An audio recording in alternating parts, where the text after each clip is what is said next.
This is Back to the Dawn, a prison escape RPG simulation game. Imagine the escapist, but every single character has more personality and there's a lot more lore to this game. There's a lot of mechanics and systems in this game. Like I said, every single character you can trade with, you can talk to, you can improve your reputation with, and there's a lot of characters in this game. Also mechanics, there's a boatload of mechanics in this game. You've got different gangs and different gangs will want wars with each other, and maybe you've got to supply those wars. Maybe you can take part in those wars if you've got enough reputation with that gang. Or maybe you just want enough reputation for them to supply you with some nice, good contraband. So this game comes out today. It has been in early access for a few years and the developer's been active on this game. There's actually different stories to this game and different characters you can play. There's the main white and ginger fox, and there's also a black panther, I think they call them. Which has a whole new story. And also these characters, when you select them, they will also have 3 background stories that you can change, and it will give you different stats for the characters. So maybe you can start with more agility or maybe more strength if you want to be a fighter and stuff like this. You can also increase these stats throughout the game. You can go to gyms and stuff and that's going to increase your strength, or you can increase your agility by searching dustbins or whatever, search anything just for items. There is a UI section where you can select and see everything, see all your character stats. You can also select perks for your character. There's also some romance options that you can do in this game, and by the way, the dialogue to this game is incredible. This is definitely a game, it's like a book that you're playing. There's a lot of gameplay though, and it's really fun to do, but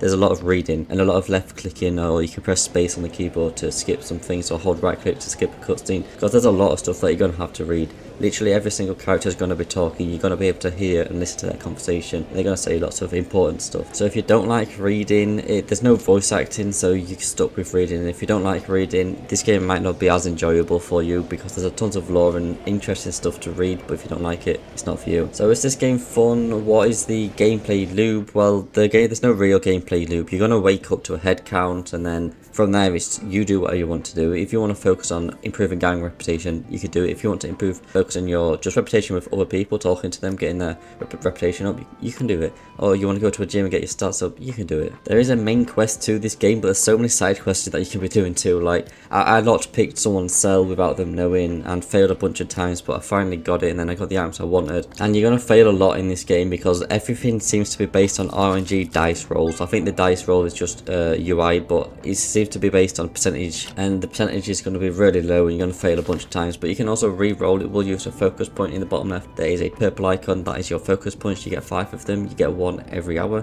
so you just need to rest and you're going to get 1 anyway. So you can re-roll these. You can only re-roll them once. Same with any failed speech dialogue, you can also re-roll it for an energy point, whatever they're called, but the chance is still going to be really low until you've put some points into your character and skills.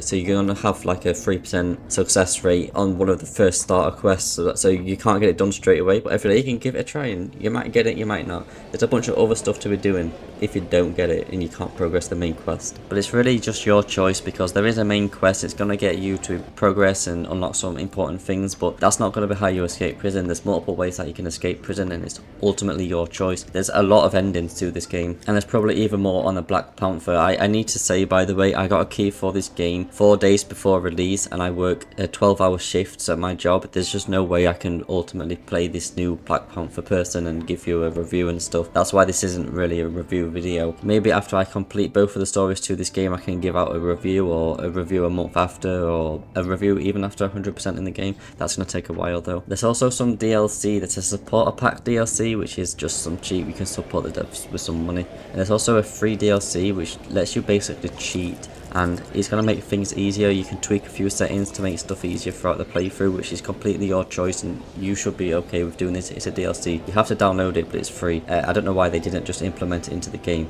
Anyway, if you do use that toolkit, the save achievements will be disabled permanently.